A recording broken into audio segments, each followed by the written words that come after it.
লীগের অনেকগুলো নাম আছে, গুজব লীগ, হাতুড়ি লীগ, বদরুল লীগ।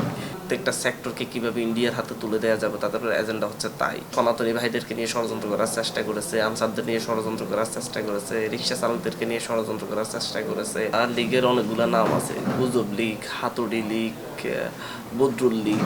এই যে গুজব লীগ, এদের কাজই হচ্ছে গুজব ছড়ানো। সিআইএ এর কাজই হচ্ছে নতুন নতুন গুজব তৈরি করা এবং এটাকে ছড়িয়ে দেয়া। তবে বাংলাদেশের মানুষ এই গুজবগুলোকে বিশ্বাস করেনি এবং প্রতিনিয়ত তাদের এই গুজবের বিরুদ্ধে মানুষ সোচ্চার ছিলেন। আশা করি যে যেভাবে গুজব ছড়াচ্ছে মূলত সরকারকে বিতর্কিত করার জন্য, 24-এর গণবিপ্লবকে বিতর্কিত করার জন্য। কারণ তারা এটাকে বিতর্কিত করতে না পারলে তো তাদের আর কিছুই অবশিষ্ট থাকে না। তারা যে গণহত্যা চালিয়েছে সেই গণহত্যাকে বৈধতা দিতে চাচ্ছে তারা যার কারণে বিভিন্ন ধরনের গুজব নিয়ে হাজির হয়, যাতে মানুষের মনে সন্দেহ তৈরি করতে পারে। তবে একটা বিষয়, মানুষ তো যা কিছু হয়েছে সব কিছু মানুষ স্বচক্ষে দেখেছে, কারা কী করেছে, কীভাবে ঘটেছে। সুতরাং এই গুজব দিয়ে এই প্রজন্মকে অন্তত অন্য পথে ধাবিত করার সুযোগ নেই। ডিজাইন, এলিগেন্স, বিউটি, সেরা পণ্য সবার জন্য জেভিকো।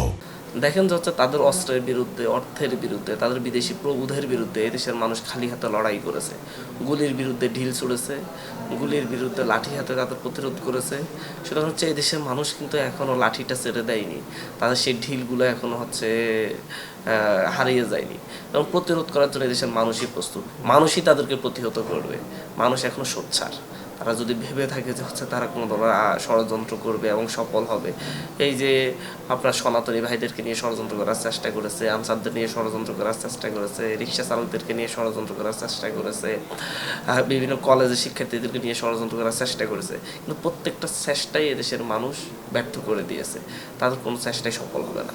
গণঅভ্যুত্থানের পরবর্তীতে যে গভর্নমেন্টটি গঠিত হয়েছে, এটা গণঅভ্যুত্থানের স্বীকৃত গভর্নমেন্ট। তো গভর্নমেন্টকে অবশ্যই গণঅভ্যুত্থানকে ধারণ করতে হবে, এই বিপ্লবকে ধারণ করতে হবে, বিপ্লবী শহীদদেরকে ধারণ করতে হবে।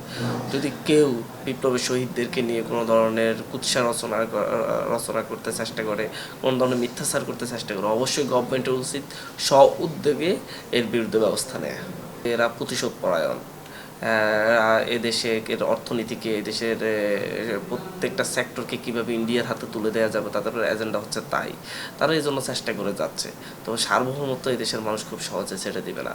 যে স্বাধীনতা, রক্তিম স্বাধীনতা এদেশের মানুষ এনেছে, সেই স্বাধীনতাকে গুলুণ্ঠিত হতে এদেশের মানুষ দিবে না। এবং আমরা প্রত্যেকেই লড়াইটা এখনও চলমান রেখেছি, আমরা লড়াই ছেড়ে দিয়ে ঘরে ফিরে যাইনি। সুতরাং তারা অস্থিতিশীল করার চেষ্টা করবে, কিন্তু আমরা সেটাকে স্থিতিশীলতায় ফিরিয়ে আনবো।